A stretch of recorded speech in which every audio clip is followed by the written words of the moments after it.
उद्धव ठाकरेंनी मिलिंद नार्वेकरांना मैदानात उतरवल्यामुळे विधान परिषदेतली निवडणूक अटळ। शेकापचे जयंत पाटीलही निवडणुकीच्या रिंगणात। ठाकरे गटाचे सचिव मिलिंद नार्वेकर आणि भाजपचे प्रवीण दरेकर यांच्यामध्ये गुफ्तगू। विधान परिषदेतल्या लॉबीत दोघांमध्ये चर्चा। नार्वेकरांनी शेलारांचीही घेतली गळाभेट।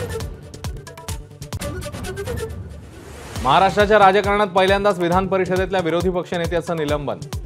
सभागृहात शिवीगाळ प्रकरणी अंबादास दानवे 5 दिवसांसाठी निलंबित। विरोधकांचा गदारोळ।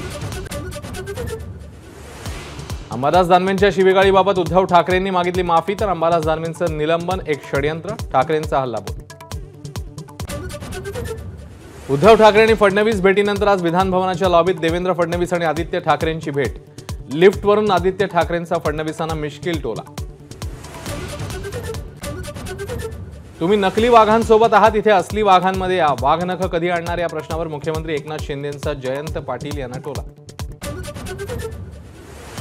मुख्यमंत्री एकनाथ शिंदेंनी बोलावली शिवसेनेचे आमदार आणि जिल्हाप्रमुखांची बैठक। मुंबईतल्या सह्याद्री अतिथीगृहामध्ये बैठक।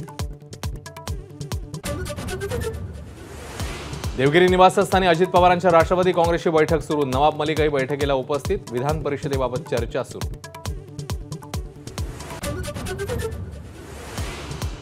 लाडकी बहीण योजनेत 2 बदल। वयाच्या मर्यादेत 65 वर्षांपर्यंत वाढ, तर 5 एकरपेक्षा जास्त शेतजमीन असणाऱ्यांना योजनेचा लाभ घेता येणार, तर अर्ज भरण्यासाठी 31 ऑगस्टपर्यंत मुदतवाढ।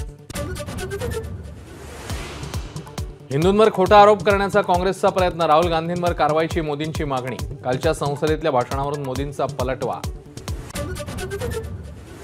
विरोधी पक्षनेते राहुल गांधी आणि शरद पवार यांची संसदेत भेट। पंढरपूरच्या वारीचं राहुल गांधी यांना दिलेलं निमंत्रण। संत ज्ञानेश्वर महाराजांची पालखी दिवेघाटामध्ये दाखल। पालखीसह हजारो वारकऱ्यांची पंढरपूरच्या दिशेने वाटचाल।